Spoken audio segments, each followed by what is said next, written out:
Sir जिस भी election हो रहा है बीजेपी बढ़त दिखाई दे रही है, कैसे देखते हैं? सबसे पहले तो भारतीय जनता पार्टी के लोगों को जीत मिली है, उन्हें बधाई, और आशा करता हूं कि जो जनादेश दिल्ली की जनता ने उन्हें दिया है उसकी वो प्रतिपूर्ति करेंगे।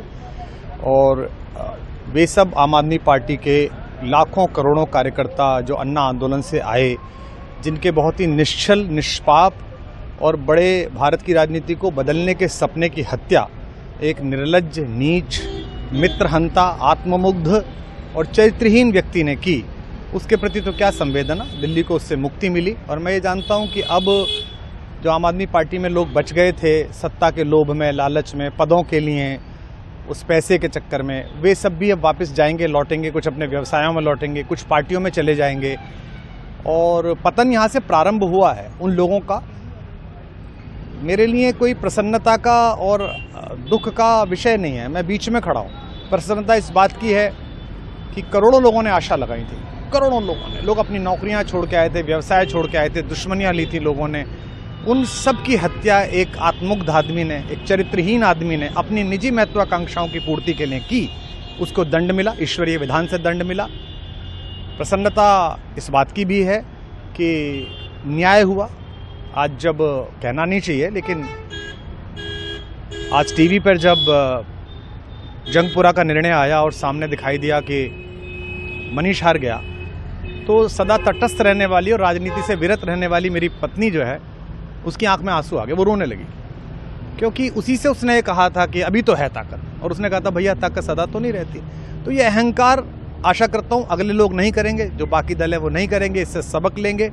और दिल्ली के नागरिकों को मैं अच्छे शासन के लिए बधाई देता हूँ। अब भारतीय जनता पार्टी अपने नेतृत्व में सरकार बनाकर दिल्ली के जो दुख थे पिछले 10 वर्ष के, उन्हें दूर करे।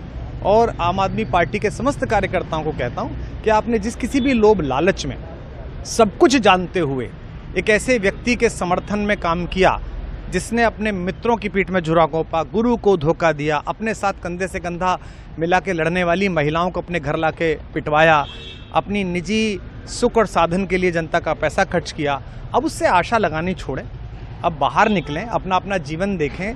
मुझे राघवेंद्र सरकार राम की कृपा मिली, जिनका ये घर है, जिनकी कृपा से मैं यहाँ खड़ा हूँ। मुझ पर कृष्ण कृपा हुई कि मैं इस निर्लज्ज सर्कस से बाहर आ सका। मैं उन सब से भी अच्छे भविष्य की कामना करता हूँ कि वो कोई गंदगी ना फैलाएं कहीं भी, वो लौट जाएं अपने शिविरों में।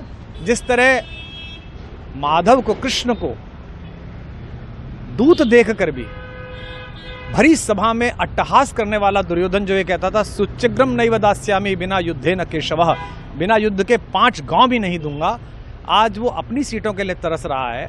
और मुझे पता है कि इस दुर्योधन का अंत भी टूटी हुई जंघा के साथ बड़ा ही दारुण होगा, और भारतीय राजनीति एक कलंकित अध्याय के रूप में इस बौने दुर्योधन को और इसके दरबार के तमाम शकुनियों को याद करेगी। मैं उनकी मुक्ति की कामना करता हूं कि ईश्वर उन्हें इस दुख से बाहर निकाले, और समस्त लोगों को बधाई देता हूं कि चलिए अंततः न्याय हुआ। सर बात करें दिल्ली के चुनाव या यूपी के उपचुनाव मिल्कीपुर को लेकर, चुनाव आयोग पर तमाम तरह के आरोप लगाए जा रहे हैं। अखिलेश यादव ने कल कहा कि वहाँ उपचुनाव में मिल्कीपुर, ये राजनीतिक विषय है, इस पर मैं राजनीतिक कार्यकर्ता नहीं हूँ, तो इस पर मेरी टिप्पणी शोभनीय नहीं है। वो आपस में सब जाने। लेकिन दिल्ली के चुनावों को लेकर एक मिश्रित प्रतिक्रिया है। दुख है कि अन्ना आंदोलन से एक ऊर्जा जो पैदा हुई थी, जिससे देश में एक सकारात्मक बदलाव हो सकता था, एक वैकल्पिक राजनीति हो सकती थी, उसकी हत्या एक अहंकारी आदमी ने, एक आत्ममुग्ध और असुरक्षित आदमी ने कर दी। मैं आशा करता हूं कभी ना कभी भारत में ऐसा सूर्योदय किसी न किसी दल में अवश्य होगा, जो भारत को जहां पहुंचना है वहां पहुंचाने का मार्ग प्रशस्त करेगा। बहुत धन्यवाद।